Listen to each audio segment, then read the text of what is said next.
बिस्मिल्लाहिर्रहमानिर्रहीम अस्सलाम वालेकुम। सऊदी इन्फो यूट्यूब चैनल में आपको खुश आमदीद कहते हैं। सऊदी गवर्नमेंट की जानिब से फ़्री में अकामा तजदीद और खरूज ओहदा तजदीद करने का ऐलान किया गया, लेकिन उसके बाद बहुत सारे सवालात पैदा हो गए। ऐसे सवालात जो जवाज़ात से पूछे गए, यहाँ पर काफ़ी ज़्यादा सवालात हैं। इंशाल्लाह आप लोगों को यहाँ पे मैं बताता हूँ और आपके जहन में भी बहुत सारे ऐसे सवालात होंगे और शायद आपको इन्हीं सवालात में वो जवाबात मिल जाएंगे। फॉर एग्ज़ाम्पल यहाँ पर पहला सवाल जो यहाँ पे पूछा गया है, ये साहिब हैं, ये पूछ रहे हैं कि उन्होंने अकामा तजदीद के लिए उन्होंने खरूज ओहदा के लिए जो रसूम जमा करवा दिए हैं, जो फ़ीस जमा करवा दी है, यानी उनकी फ़ैमिली सऊदी अरेबिया से बाहर होगी या फिर वो ख़ुद बाहर है और उनके कफ़ील या कंपनी ने उनके जो रसूम है, जो फ़ीस है खरूज ओहदा एक्सटेंड करने की, वो जमा करवा दी है। अब गवर्नमेंट ने फ्री में एक्सटेंशन का ऐलान कर दिया, तो अब क्या होगा? क्या वो फ़ीस हमें रिटर्न होगी? तो ऐसी सूरत में क्या होगा? तो जवाज़ात का कहना है कि अगर आप फ़ीस इस्तेमाल कर लेते हैं, मसलन एक बंदे ने फ़ीस तो जमा करवा दी लेकिन अभी तक खरूज ओहदा एक्सटेंड नहीं किया, उसकी फ़ीस तो रिफ़ंड हो जाएगी। लेकिन जिस बंदे ने खरूज ओहदा एक्सटेंड कर लिया, यानी अभी जून के स्टार्ट में ही किसी ने खरूज ओहदा अपना एक्सटेंड किया, फ़ीस जमा करवाने के बाद महीने के लिए एक्सटेंड किया, 2 महीने के लिए किया, तो जो फ़ीस आपने जमा करवा दी, एक दफ़ा आपने खरूज ओहदा को एक्सटेंड कर दिया, अब वो फ़ीस रिफ़ंड नहीं होगी। और अगर आपने अभी तक खरूज ओहदा अपना एक्सटेंड नहीं करवाया, सिर्फ फ़ीस जमा करवाई हुई थी, तो ऐसी सूरत में आपकी जो फ़ीस है वो रिफ़ंड हो जाएगी और आपको जो फ्री वाली एक्सटेंशन है जो गवर्नमेंट ने ऐलान किया है वो एक्सटेंशन मिल जाएगी। इसी तरह के बहुत ज़्यादा सवालात यहाँ पे हैं। मैं आप लोगों को एक एक सवाल यहाँ पे दिखाता जा रहा हूँ और इंशाल्लाह आप लोगों को यहाँ पे उसकी ट्रांसलेशन बताता जा रहा हूँ। यहाँ पर दूसरा सवाल भी बिल्कुल सेम है जो अशरफ राशदाने ने किया है और इन्होंने ये पूछा है कि इनकी जो खरूज ओहदा है वो ज़ौजती, इनकी ज़ौजा हैं, उनके खरूज ओहदे के लिए फ़ीस जमा करवाइए, क्या होगा? तो इन्होंने कहा है जी नहीं, अगर आपने इस्तेमाल कर ली है तो ऐसी सूरत में खरूज ओहदा वाली जो फ़ीस है आपकी रिफ़ंड नहीं हो सकती। यहाँ पर इन्होंने ये सवाल किया है, इन्होंने कहा है कि अना वालिदती ज़ियारतहा सलाहियतहा इंतहत। यहाँ पे इन्होंने कहा है कि उनकी जो वालिदा हैं वो उनके पास ज़ियारा है, ताशीरा ज़ियारा यानी विज़िट वीज़ा है, और जो विज़िट वीज़ा है वो ख़त्म हो गया है 22/5 को, यानी 22 मई को ख़त्म हुआ है और वो मसर में अभी मौजूद है। तो उसका क्या हाल है? तो यहाँ पे कहा गया कि आप वज़ारत ख़ारिजिया से रब्ता करें।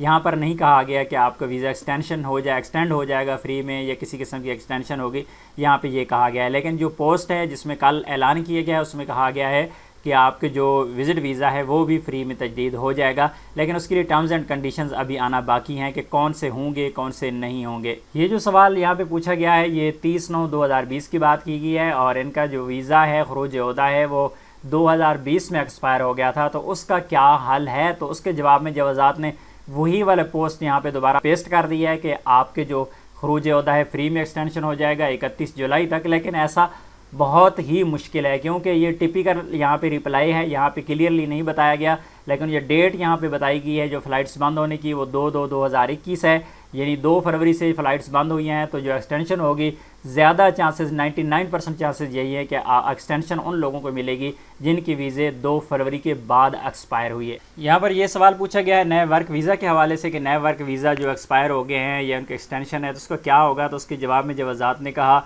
कि आप वज़ारत ख़ारिजिया रब्ता करें। लेकिन मैं यहाँ पे एक तफसील आप लोगों को बताता चलूँ कि अगर आपके पास वर्क वीज़ा है जो हमारा 2020 में एक्सपीरियंस हुआ, तो वर्क वीज़ा अगर एक्सपायर हो जाता था तो ऐसी सूरत में आपका जो वर्क वीज़ा है दोबारा रीस्टैंप होता था, जिसकी गवर्नमेंट की किसी भी किस्म की कोई फ़ीस नहीं थी और आपको मेडिकल नया करवाना पड़ता था। लेकिन यहाँ पर इन्होंने कहा है कि आप वज़ारत ख़ारिजिया रब्ता करें।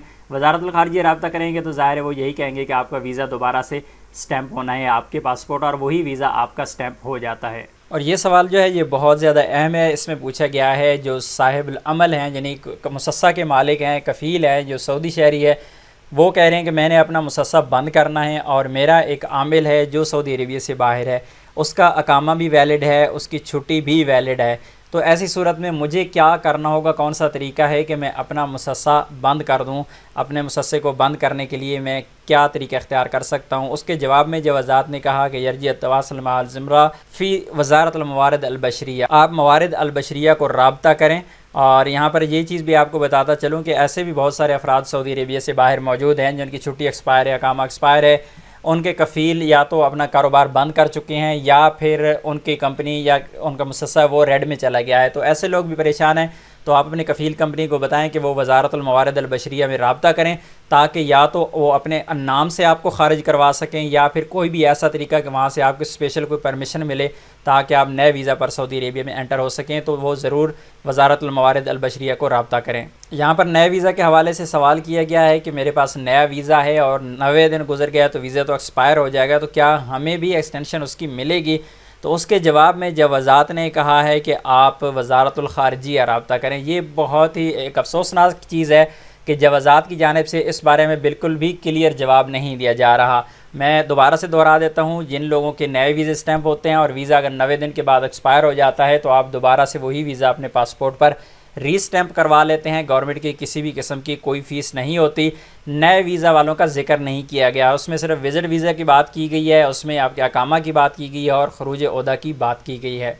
यहाँ पर यह सवाल भी बहुत अहम है। ये सवाल पूछा गया है जवाज़ात से कि 21/6 यानी 21 जून को वीज़ा एक्सपायर हो रहा है तो हमारा क्या होगा, क्या हमें एक्सटेंशन 31/7 तक मिलेगी? आप लोगों को यहाँ पे मैं वज़ाहत से बता देता हूँ कि ऐसे तमाम अफराद जिनके वीज़े 2 फरवरी के बाद एक्सपायर हुए उन्हें 2 फरवरी से लेकर 31 जुलाई तक एक्सटेंशन मिलेगी। लेकिन अगर किसी का वीज़ा या किसी का अकामा अगर जुलाई में एक्सपायर हो रहा है, जून में एक्सपायर हो रहा है, तो तब भी एक्सटेंशन आपको 31 जुलाई तक मिलेगी। चाहे आपके जुलाई के दरमियान में ही वीज़ा आपका एक्सपायर हो रहा है या काम एक्सपायर हो रहा है तो आपको 10-15 दिन एक्सटेंशन मिलेगी, यानी टोटल एक्सटेंशन जो है वो 31 मई तक है। यहाँ पे टाइम की नहीं बात की गई कि आपको 90 दिन की एक्सटेंशन मिलेगी, आपको 2 महीने की एक्सटेंशन मिलेगी, ऐसा नहीं, बल्कि एक फ़िक्स डेट तक एक्सटेंशन मिलेगी। चाहे किसी को 2 महीने की एक्सटेंशन मिले, चाहे किसी को 4 महीने की एक्सटेंशन मिले, चाहे किसी को 10 दिन की एक्सटेंशन मिले, लेकिन मिलनी 31 जुलाई तक ही है। इसी तरह के मज़ीद काफ़ी यहाँ पे सवालात जवाज़ात से पूछे गए, लेकिन जवाज़ात ने तमाम जो सवालात हैं उनका मैक्सिमम जो जवाब दिया है वही वाली पुराने वाली पोस्ट जो है उसको यहाँ पे पेस्ट कर दिया और बताया है कि ये हमने बता दिया है। और जो नए वीज़ा वाले हैं उनसे जब भी बात की गई तो ये कहा गया कि आप वज़ारतुल ख़ारिजिया रब्ता करें। इंशाल्लाह इस बारे में अगर मज़ीद कोई इन्फॉर्मेशन हमारे पास आएगी तो आप लोगों के साथ ज़रूर शेयर करेंगे, और अगर आपका कोई सवाल है तो आप कमेंट में लिखिए, इंशाल्लाह कोशिश करूँगा कि आपको रिप्लाई करूँ। उम्मीद है आज की इन्फॉर्मेशन आपको अच्छी लगी होगी। मिलते हैं नेक्स्ट वीडियो में, तब तक के लिए इजाज़त दीजिए। अल्लाह हाफ़िज़।